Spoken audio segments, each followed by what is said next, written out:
everyone, and welcome to the video on CARs, or controlled articular rotations.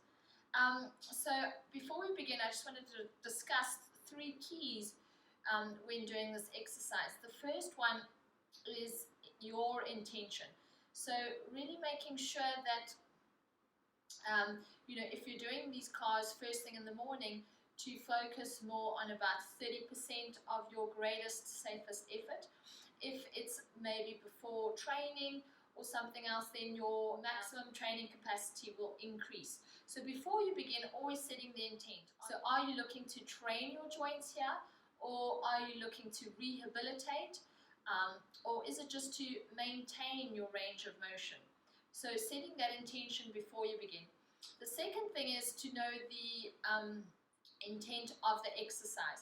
So when you're moving each joint, know the movement and know which joint you're working. It's really important to know and understand what you're working towards, so that you can have that mind-body connection, and I really believe that that is part of the result process. The third thing is, once again, related to intent, is the amount of tension that you're having in your body.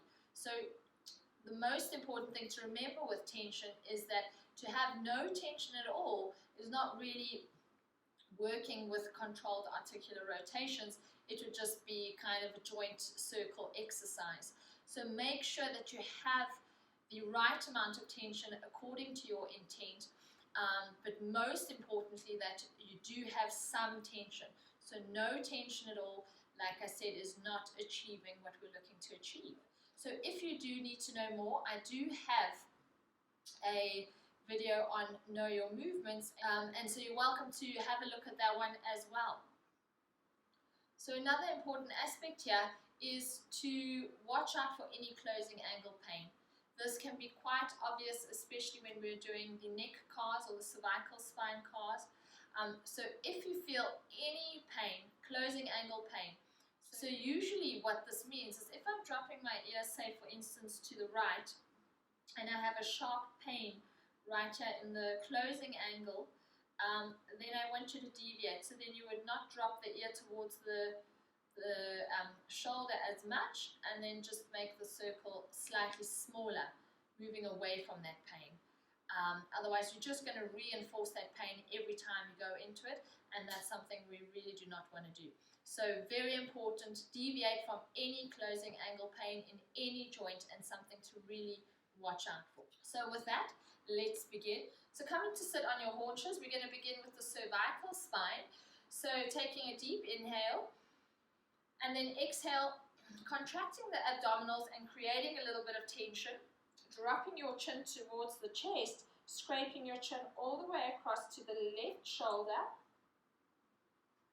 and then moving into extension as you draw your eyes up towards the ceiling, bringing them back down towards the right hand side, dropping chin to right shoulder, then scraping the chin all the way along the chest, back to left shoulder, looking up, drawing a line across the sky all the way down to the right shoulder, then scraping the chin along the chest. Coming back to neutral position, let's do the other direction, chin to chest, scraping along, chin as far back towards the right shoulder as you can.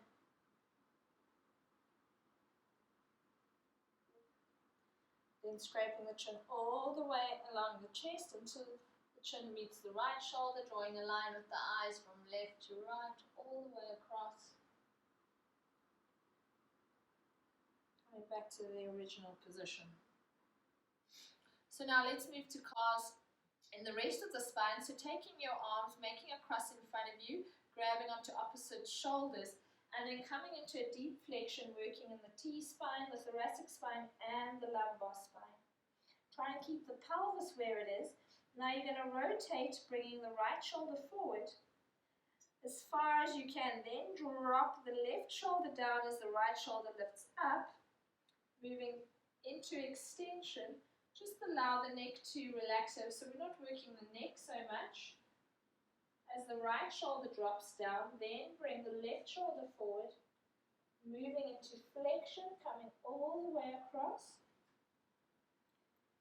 dropping the left shoulder down, lifting the right shoulder up, extension, right shoulder down, then the left shoulder forward, moving into flexion, and then extension.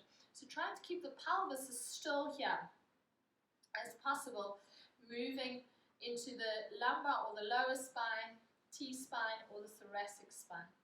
So let's do the other side. So coming into flexion as much as you can. Rotate as you bring the left shoulder forward. Then drop the right shoulder down. Left shoulder lifts up. Moving vertebra by vertebra. Coming into extension. Keep the neck relaxed. Left shoulder drops. Right shoulder comes forward. Moving into flexion. One more time. Right shoulder drops, left shoulder lifts. Extension. Left shoulder drops, right shoulder comes forward, flexion. And then slowly moving up.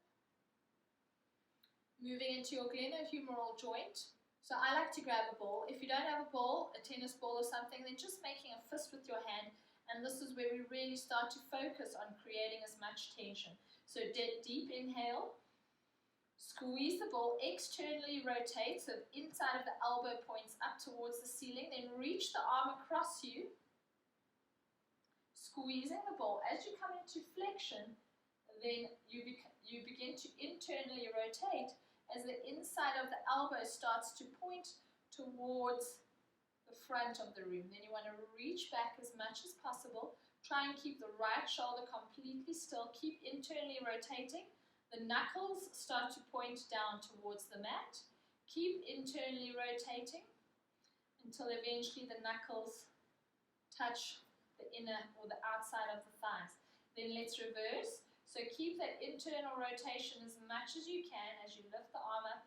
Eventually you're going to have to slowly externally rotate as you keep on drawing that arm back. So as you come into flexion, keep that posterior pelvic tilt, and you'll notice that the external rotation starts to happen quite naturally now as the inside of the elbow points up towards the ceiling. Keep that external rotation. So we're working both internal and external rotation here.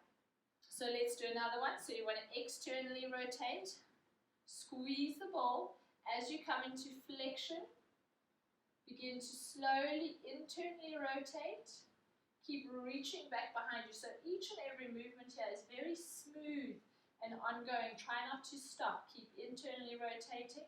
Knuckles towards the mat now.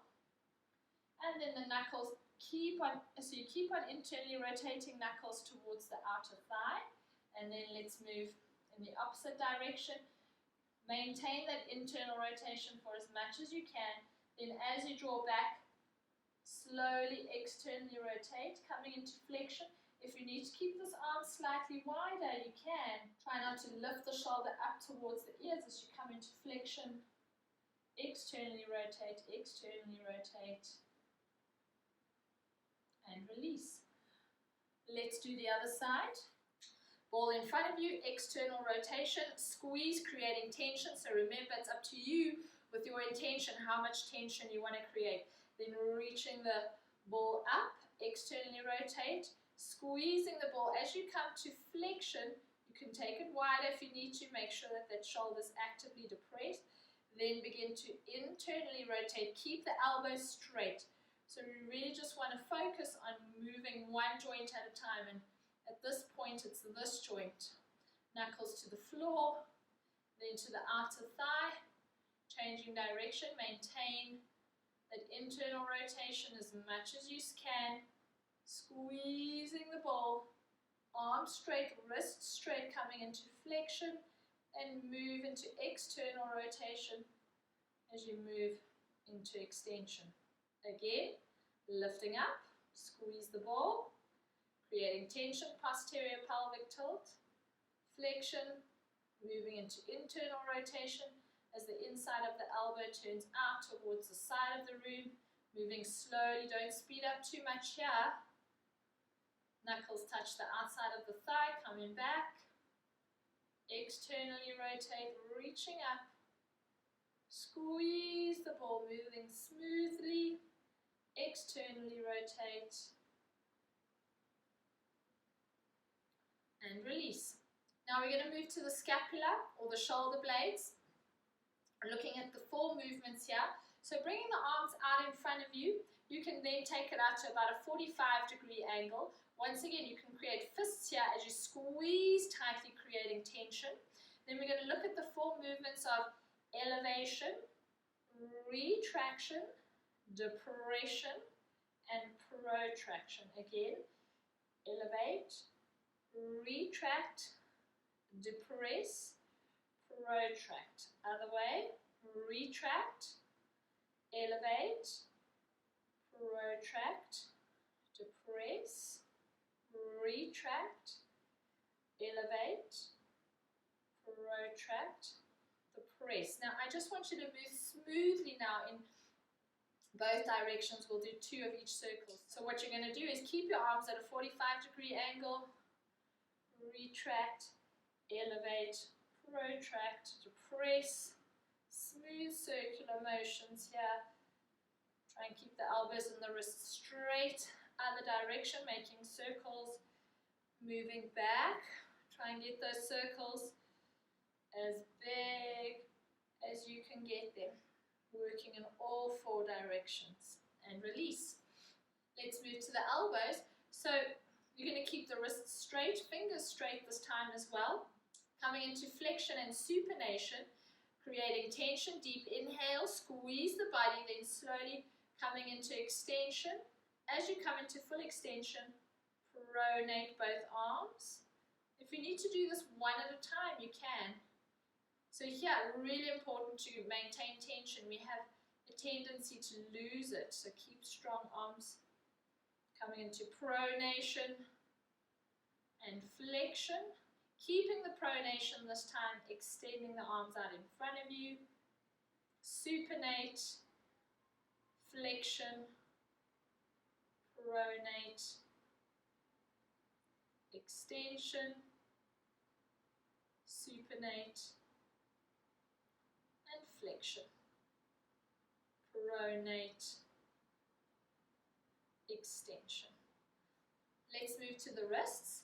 So take your right hand, bring it at a 90-degree angle, then take your left palm and just place it underneath your right forearm. So this is just going to create a bit of tension as the hand pushes into the arm and the right arm pushes down into the left hand.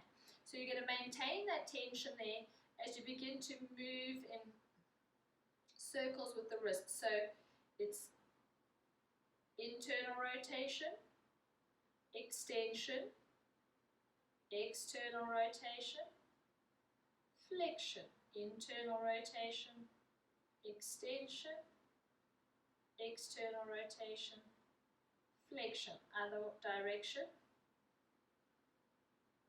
internal rotation, flexion, external rotation, extension, internal rotation, and flexion. So I'm just doing 2 of each circle here. You're more than welcome to do much more than that. 2, 3, 4, 5, whatever feels good for you and however much time you have. You can never do enough of these, or you can never do too much of these. So whatever feels good for you. So let's do the left hand side, 90-degree angle. Bring your right hand underneath your left arm, creating tension there. And then let's come to extension, external rotation, flexion, internal rotation. Extension, external rotation, flexion, internal rotation. Other direction, keep that tension. So just moving smoothly, try and keep the fingers as straight as possible. And slowly release. So from here, let's come onto all fours and we're going to do our segmented cats and cows. This is really important to move with control and one segment at a time. So what happens is, a lot of the time we just get taught to move from this TL junction area. What I really want you to do is focus on slowly and segmentally moving up the spine as we start with the coccyx moving all the way up to the last vertebra of the cervical spine. So, making sure that shoulders are in line with wrists and that knees are in line with hips, and making sure that hips are in line with knees. Feet are about hip distance apart. Bring your gaze slightly in front of you. So let's begin to move into extension as you drop your coccyx, sacrum, moving into the lower back, one vertebra at a time, into the T-spine, in between the shoulder blades, and then into the neck, and the eyes are the last to come up. Moving from the tailbone once again, coming into flexion, one vertebra to vertebra. The head remains exactly where it is as you move vertebra by vertebra in between the shoulders, and then slowly at the base of the cervical spine, all the way down to the last vertebra of the cervical spine. Let's do one more set. So moving into extension, starting at the base of the spine, segmentally moving up the lumbar, thoracic, and cervical spine. Eyes are the last to come up. Try and see if you can maintain awareness on each and every vertebra. So have intention and intent of where you're moving, rather than just blindly going through the motions. Feel each vertebra moving.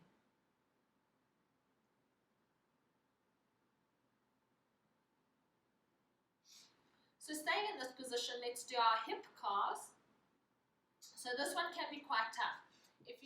If you have blocks around and you can place your hands on the blocks, this will make it slightly easier. And then eventually you can remove the blocks and play with it and as you get better at it. But technique here is really important. So you don't want the pelvis to move too much. You rather want the movement to come from the hip socket.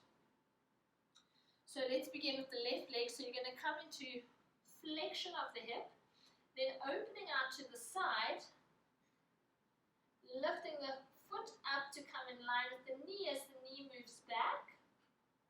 The weight will shift slightly forward. Try and keep both elbows straight. Keep lifting the leg up high, coming into hip extension, and then slowly coming back to a neutral position. Let's do the other direction. So hip extension, lift the leg up. Dropping the foot as the knee lifts up. Reaching forward all the way. Try and get that knee to the elbow as you come to hip flexion. Lift the knee up towards the face and slowly release. Readjust if you need to. Let's do it again. Hip flexion. Opening the hip out to the side. Then lift the foot up in line with the knee. So here we're focusing on internal rotation. The foot can be flexed or pointed. You can play with those motions. Coming into hip extension as much as you can. Slowly release. Coming in the other direction, hip extension. Opening out the knee to the side. Try and lift the leg as high as you can. Knee comes forward towards the elbow as much as you can. Coming into flexion and release. So let's do the right side now. Hip flexion, moving with tension here. Moving slowly and smoothly. Knee out to the side. Lift the foot up. This is internal rotation, so really work it as much as you can here. Coming back to a neutral position. Hip extension. Try and keep the elbows straight here. Externally rotate. Knee lifts out to the side. Try and get the knee as high up as possible towards the elbow. Keep that hip flexion and release. One more time. Readjust if you need to. Flexion. Opening out to the side, lift the foot up as much as you can. Reaching back, extension of the hip, neutral position, extension, lift the knee up, working the knee in towards the elbow as much as you can, and then slowly release. So for the bottom part of the calf, for the knees and the ankles and the toes, let's come into a seated position. So you can sit on a block if you need to, or sit on something to elevate your seat slightly. I like to do this with in a half Baddha Konasana or a half bound angle pose.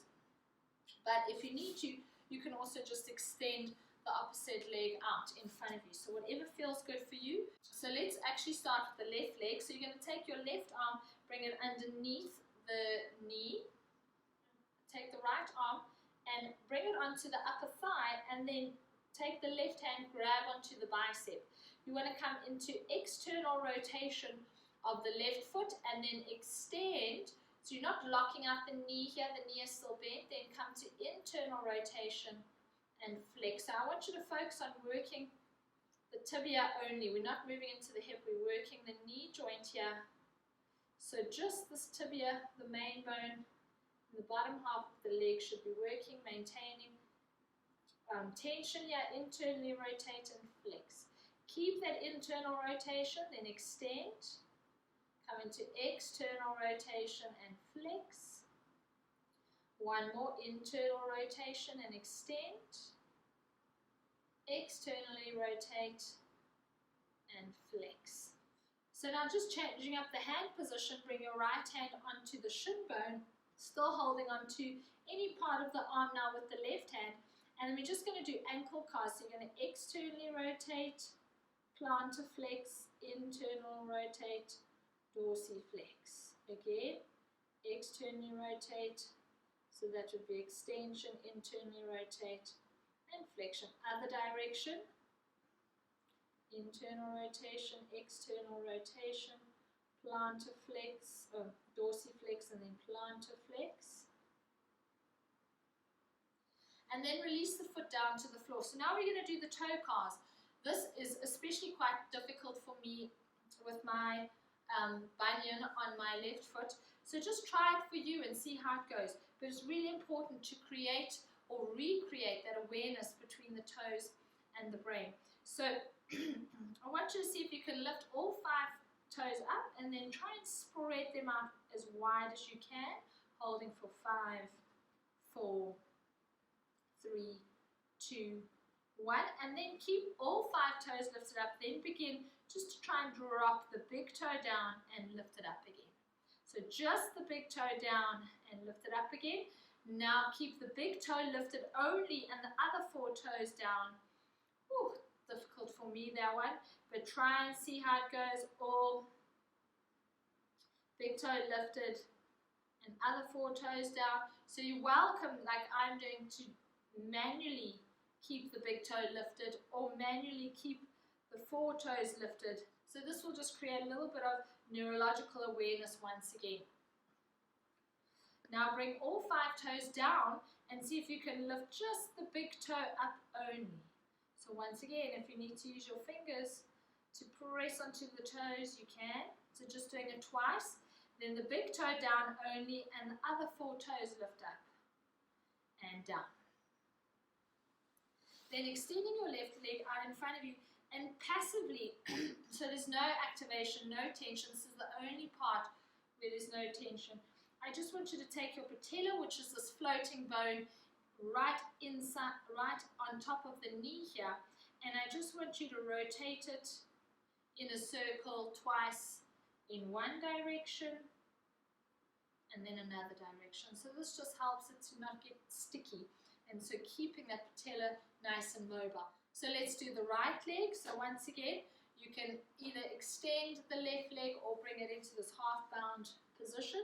Interlace the right arm behind the leg, grabbing onto the left bicep, left hand comes behind the knee, externally rotate and extend. Remember to create tension here.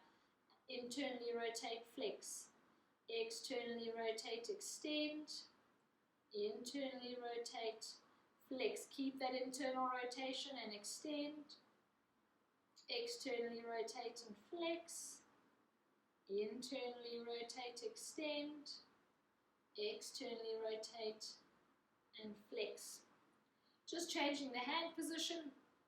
Bring the left hand on top of the shin bone and you want to feel it moving.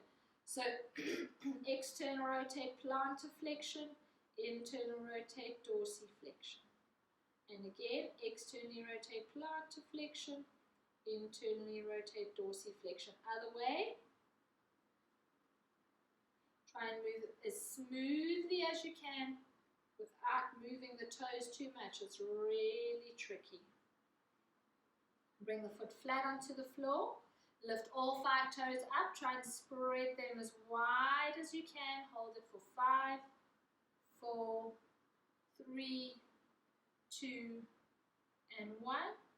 Keep all 5 toes lifted. Just the big toe comes down and up, down, and up. Big toe stays lifted. Other 4 toes go down and up, down, and up. Dropping all 5 toes down, lift the big toe up only, lift it up and down, up and down. Other 4 toes lift up and down, up and down.